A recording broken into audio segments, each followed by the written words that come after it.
பக்கத்து தொகுதியில் போய் நன்றி சொல்லிட்டு இருக்கிறான்.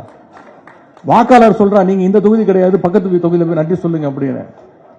அமைச்சர்கள் ஆய்வுக்கு போற அங்கேயும் ரீல்ஸ், முதலமைச்சருடைய அலுவலகத்திலேயே ரீல்ஸ் போடுறாங்க. முதலமைச்சரை பார்க்க போறவங்க ரீல்ஸ் எடுத்து போடுறான்.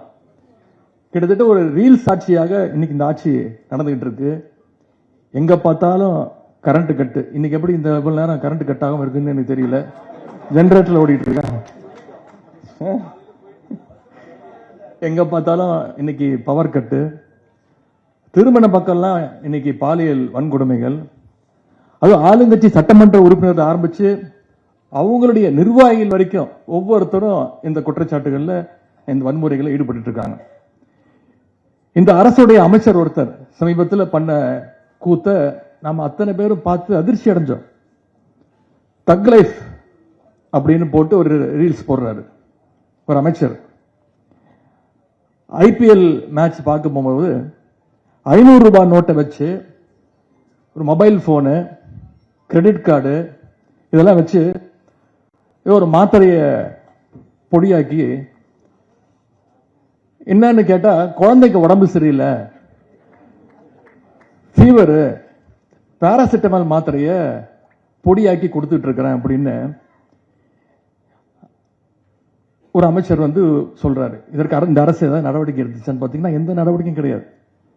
ஆனா அவர் என்ன பொடியாக்குனார் அப்படிங்கறத ஒட்டுமொத்த தமிழ்நாட்டுக்கும் நம்ம கண்கூட பார்த்தோம். நம்ம அத்தனை பேருக்கு தெரியும். அந்த அமைச்சர் மேல நடவடிக்கை எடுத்தாரா? எந்த நடவடிக்கையும் இந்த அரசு எடுக்கல. இன்னொரு பக்கம் அரசு வழக்கறிஞர் நியமனத்தில் இன்னைக்கு லஞ்சம் தலைவரிச்சு ஆடிட்டு இருக்கு. இதை நான் சொல்ல, அவங்க ஆளுங்கட்சியுடைய வழக்கறிஞை நிர்வாகி ஒருத்தர் ஒரு கம்ப்ளைண்ட் கொடுத்திருக்கிறார், கோர்ட்ல வழக்கு போட்டிருக்கிறார். அந்த கட்சியுடைய பொதுச் செயலாளர் அரசு வழக்கறிஞர் நியமனத்துக்கு லட்சக்கணக்கில் பணம் வாங்கியிருக்காரு. அந்த கட்சியுடைய நிர்வாகியே இன்னைக்கு புகார் கொடுத்திருக்காரு. அவர் மேலேயும் இதுவரைக்கும் எந்த நடவடிக்கையும் இல்லை. இன்னைக்கு அமைச்சராக இருக்கவங்க ஒவ்வொருத்தரும் பார்த்தீங்கன்னா என்ன அவங்களுடைய பயோடேட்டா எடுத்து பாருங்க. அடிதடி புகார் இருக்கிற ஒருத்தர் அமைச்சர். இன்னொரு அமைச்சர் மேல நில அபகரிப்பு புகார், அவர் ஒரு அமைச்சர். இன்னொருத்தர் வேலை வாங்கி தரேன்னு சொல்லி பணம் பறிச்சதுன்னு ஒரு அமைச்சர். இதெல்லாம் கூட பரவாயில்லைங்க. சட்டமன்றத்தில் உட்கார்ந்து எதிர்க்க பார்க்கும்போது பாத்தீங்கன்னா ஒரு அமைச்சர் பாத்தீங்கன்னா திருட்டு விசிடி வைத்தவர், இன்னொரு அமைச்சர் பிளாக்ல டிக்கெட் வித்தவர், இன்னொரு அமைச்சர் பிளாக்ல லாட்டரி டிக்கெட் வித்தவர். இவங்கெல்லாம் இன்னைக்கு அமைச்சர்களா சட்டமன்றத்தில் பேர் சொல்ல தேவையில்லை, உங்களுக்கே தெரியும், மக்களுக்கே தெரியும்.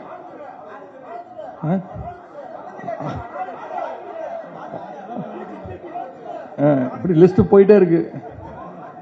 இதெல்லாம் யாருன்னு பாத்தீங்கன்னா இது அங்க தேர்ந்தெடுக்கப்பட்ட மக்களுக்கும் தெரியல, முதலமைச்சருக்கும் தெரியல, எங்களுக்கும் தெரியல யார் அமைச்சர் யார் சட்டமன்ற உறுப்பினர் தெரியல. இவங்க யார் மேலேயும் இங்க இருக்கக்கூடிய அரசு ஒரு வழக்கு கூட போடல. நம்முடைய இயக்கத்தை சேர்ந்த முன்னாள் அமைச்சர்கள் இன்னைக்கு களத்துல சிறப்பா வந்து இயங்கி கொண்டிருக்கக்கூடிய ஜென்சி இளைஞர்கள், தன்னெழுச்சியாக வந்திருக்கக்கூடிய ஜென்சி இளைஞர்களை இன்னைக்கு டார்கெட் பண்ணி அவங்க மேல இன்னைக்கு இந்த அரசு பொய் வழக்கு போட்டு பயமுறுத்த பாக்குறாங்க. நான் இந்த ஆட்சியாளருக்கு சொல்வது, நீங்க இல்ல உங்க தாத்தாவே வந்தாலும் திமுக காரன இந்த உருட்டல் மிரட்டல் வேலைக்கெல்லாம் பயப்படக்கூடிய ஆட்கள் நாங்க கிடையாது. ஏன் நேற்று முன்தினம் என்ன நடந்துச்சு? நம்முடைய முன்னாள் அமைச்சர் அனிதா ராதாகிருஷ்ணன் அவர்களை கைது பண்ணாங்க. கைது பண்ணி அவரை கூட்டிட்டு போய் என்ன சொல்லியிருக்காங்க, உங்க வீட்டுக்கு ஒரு சோஃபா அமைச்சிடுறோம், நீங்க வந்து எங்க கட்சியில வந்து ராஜினாமா பண்ணிட்டு வந்து சேர்ந்துருங்க அப்படின்ட்டு. நம்ம அனிதா ரொம்ப தெளிவு சொல்லிட்டாரு, எனக்கு உங்க சோஃபாலாம் தேவையில்லை, எங்க தளபதி என்ன சொல்றாரோ எங்க தலைவர் என்ன சொல்றாரோ அதுபடிதான் நான் கேட்பேன் அப்படின்னு அதையும் அடிச்சு உடைச்சிட்டோம். நம்முடைய வழக்கறிஞர் ஆளுங்கட்சியுடைய அந்த சதி திட்டத்தையும் இன்னைக்கு முறியடிச்சு காட்டிட்டாங்க. ஒரு படத்துல நீங்க பார்த்திருப்பீங்க, ஒரு நகைச்சுவை காட்சி. கவுண்டமணி ஒரு இளநீ கடை வச்சிருப்பாரு.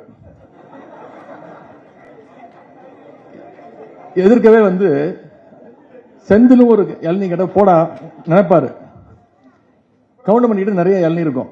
அவர் அசிஸ்டன்ட் நம்ம நடிகர் அண்ணன் வடிவேல் அவர் இருப்பார். எதிர்கடையில் போட்டிருக்கக்கூடிய திரு செந்தில் அவர்களுக்கும் வடிவேலுக்கும் ஒரு அண்டர்ஸ்டாண்டிங் வந்துடும். என்ன பண்ணுவாரு, ஒவ்வொரு இளநியா கயிறு கட்டி எதிர்த்த கடைக்கு அமுச்சு விட்டுருவாரு. அவர் பெரிய கடைக்காரர் ஆயிடுவார். இன்னைக்கு அந்த வேலையை இந்த தாவேக அரசு செஞ்சிட்டு இருக்கு. இவ்வளவுத்தையும் பண்ணிட்டு எதுக்கு எடுத்தாலும் திமுகவும் அதிமுகவும் கூட்டணி சேர முயற்சி பண்ணாங்க. டெய்லி காலையில் எந்திரிச்சோன்னே இதுதான் அவங்களுக்கு டயலாக். அது மட்டும் இல்லை, இன்னைக்கு அவங்க ஆட்சியை கவிழ்க்க நாம முயற்சி பண்ணிட்டு இருக்கிறோம். இவங்க ஆட்சி நடக்கிற லட்சணத்தை பார்த்தா நாமெல்லாம் ஒன்றும் செய்ய தேவையே இல்லை. மக்களே தினமும் நிச்சயம் ஒரு நாள் விரைவில் கவுத்து விட்டுருவாங்க. எவ்வளவு நாள் தாங்கிக்க முடியும்? ஒவ்வொரு நாளும் நாம அவங்க கட்சி எம்எல்ஏவை இழுக்க பாக்குறோம். யார் எம்எல்ஏன்னு தெரியாது. அவர் எப்படி இழுக்க முடியும்? ஆனா உண்மை என்ன நடந்துகிட்டு இருக்கு? இன்னைக்கு அடுத்த கட்சி எம்எல்ஏ ஒவ்வொருத்தரா இளநீ புள்ளிங் மாதிரி இன்னைக்கு இருக்கக்கூடிய அரசு, இன்னைக்கு இருக்கக்கூடிய முதலமைச்சர்கள் இழுத்துட்டு இருக்கிறார். முதலமைச்சர் சட்டசபையில் பேசும்போது பேசினார், விடமாட்டேன், தொடமாட்டேன், தொட்டவனை விடமாட்டேன் அப்படின்னு சொன்னாரு. சொன்னதை நீங்க செஞ்சிட்டு இருக்கிறாரு. ஒரு அதிமுக எம்எல்ஏ கூட விடமாட்டேன், அதுவும் குறிப்பா ஊழல் வழக்கு யார் யார் மேல இருக்கோ அவனெல்லாம் நான் விட மாட்டேன், வேற யாரும் தொற்ற விட மாட்டேன், நான் மட்டும்தான் தொடுவேன் அப்படின்னு சட்டசபையில சொன்னதை நாங்க கூட நினைச்சோம். சரி சரி பஞ்ச் டயலாக் தான் பேசுறாரு. எங்களுக்கு சில நேரம் டவுட் ஆயிடுது, நாம சட்டசபைக்கு தான் வந்திருக்கோமா இல்ல ஏதாவது தியேட்டர்ல ஃபர்ஸ்ட் டே ஃபர்ஸ்ட் ஷோ படம் பார்க்க வந்திருக்கோமா? அந்த நிலைமையில தான் இன்னைக்கு சட்டசபை நடந்துகிட்டு இருக்கு. அன்னைக்கு முதலமைச்சர் சொன்னதை இன்னைக்கு செஞ்சு காட்டிட்டு இருக்கிறாரு. தூய சக்தி தூய சக்தின்னு சொன்னாரு. தூய சக்தின்னு சொன்னாரு, தூர்ந்த சக்தினாரு, மற்றும் சிலர் அப்படின்னாரு. பேர் சொல்றதுக்கே கூச்சப்பட்டாருங்க. அதனால நம்ம தலைவர் சொன்னாங்க, தூர்த சக்திக்கிட்டே இருந்து இழுத்துக்கிட்டு இருக்கீங்களே, அவ்வளவு போயிரு காஞ்சி போன சக்தியா இருக்கீங்களே அப்படின்னு நம்ம தலைவர் சொன்னார். வாஷிங் மிஷின், நம்ம பாஜகவை சொல்லுவோம் பெரிய வாஷிங் மிஷின், இன்னைக்கு அதுக்கு போட்டியா ஒரு குட்டி வாஷிங் மிஷினா இன்னைக்கு இந்த அரசு, தவேக அரசு நடந்துகிட்டு இருக்கு. கல்லாப்பட்டி கூட்டணி நான் மறந்தாலும் இன்னைக்கு மக்கள் மறக்க மாட்டாங்க. நாம இதை ஒவ்வொரு நாளும் மக்கள்கிட்ட கொண்டு போய் சேர்க்கணும்.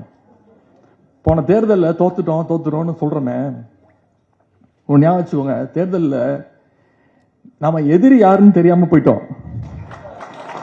இப்ப தெரிஞ்சிருச்சு, எதிரியை தோக்கடிச்சிட்டோம். யார் தோக்கணும்னு வேலை செஞ்சோமோ அவங்கள தோக்கடிச்சிட்டோம். ஊரெல்லாம் போய் ஓட்டு கேட்டோம், தெரு தெருவா போய் கேட்டோம். நான் மாவட்டமா போனேன், தொகுதியா போனேன், 40 நாள் போனேன்.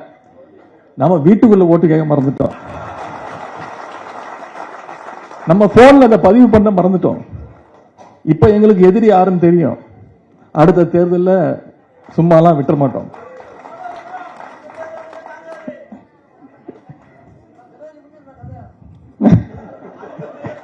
அந்த தூக்கி இன்னைக்கு என் மேல பழைய போட்டுருவான். உதயநிதி சொன்னாரு, நீ சொல்லிட்டு போயிடு, எனக்கு இதுதான் வேலை பாரு, எலி காலில் எழுந்திரிச்சு. இதுதான் இன்னைக்கு இந்த சோஃபா மாடல் அரசுடைய லட்சணம். ஆனா பாத்தீங்கன்னா இதெல்லாம் அவங்க கூட புதுசா கூட்டணி வச்சிருக்காங்க பாத்தீங்களா. நம்ம தலைவர் பேரை சொல்லி, நம்ம திராவிட மாடல் அரசுடைய சாதனைகள்லாம் சொல்லி ஓட்டு வாங்கி, நம்முடைய உடன்பிறப்புகளுடைய உழைப்பால இன்னைக்கு சட்டமன்ற உறுப்பினராகி இன்னைக்கு சில பேர் அமைச்சராகவே ஆயிட்டாங்க. அவங்க எல்லாம் யாராவது வாயை திறக்கிறாங்கன்னு பாத்தீங்கன்னா விமர்சனம் பண்றது கிடையாது. ஏன்னா சோஃபா பிடுங்கிடுவாங்கல்ல. அதனால இன்னைக்கு இந்த கூத்தையெல்லாம் வாயை மூடிட்டு இன்னைக்கு வேடிக்கை பார்த்துக்கிட்டு இருக்காங்க. இதையெல்லாம் அடுத்து வருகின்ற நாட்கள்ல நாம் மக்கள்கிட்ட ஒவ்வொருத்தரையும் சந்திச்சு எடுத்து சொல்ல வேண்டும். அண்ணா சொன்ன மாதிரி பதவிங்கிறது நம்முடைய தோல்ல இருக்கிற துண்டு மாதிரி, ஆனா கொள்கைங்கிறது தான் நம்ம இடுப்புல கட்டியிருக்கக்கூடிய வேஷ்டி. அதுதான் ரொம்ப முக்கியம். விசாவையே பார்த்தவங்க, எமர்ஜென்சியே பார்த்தவங்க திமுக தொண்டர்கள், இதெல்லாம் ஏமாத்திரம், இதெல்லாம் தூசு தட்டிட்டு போயிட்டே இருப்போம். நேற்றுக்கு அந்த கட்சியுடைய உருட்டல் மிரட்டலுக்கெல்லாம் பயப்படுற கட்சிக்காரன் திமுக காரன் கிடையாது, வேற யாராவது பார்த்துக்கோங்க. இதுக்கெல்லாம் என்னைக்குமே களத்தில் நிற்போம், மக்களோடு நிற்போம். ஆகவே இதையெல்லாம் மனசில் வச்சு நாம ஒவ்வொருவரும் ஒவ்வொரு நாளும் உழைக்க வேண்டும் கேட்டுக்கொள்கின்றேன். நீங்க அத்தனை பேரும் ஒவ்வொருத்தரும் ஒற்றுமையோடு கழக பணிகளில், மக்கள் பணிகளில் ஈடுபடணும்னு கேட்டுக்கொண்டு, நம்முடைய தலைவருடைய வழிகாட்டுதல்படி எப்போதுமே நான் உங்களோடு நிற்பேன், உங்களோட தோளோடு தோள் நிற்பேன்.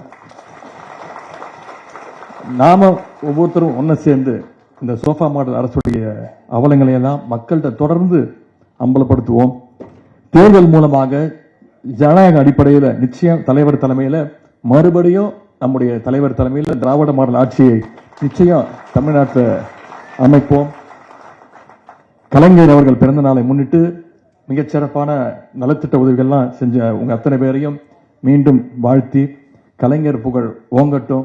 இந்த நிகழ்ச்சி இவ்வளவு சிறப்பாக ஏற்பாடு செஞ்ச மாவட்ட கழகத்திற்கும் நம்முடைய மாவட்ட கழக செயலாளர் அண்ணன் வேல் அவர்களுக்கும் மீண்டும் என்னுடைய பாராட்டுகளை தெரிவித்து வந்த மாவட்ட நிர்வாகிகள் அத்தனை பேருக்கும் மீண்டும் என்னுடைய நன்றியை தெரிவித்து வாய்ப்புக்கு நன்றி கூறி விடைபெறுகின்றேன். நன்றி, வணக்கம்.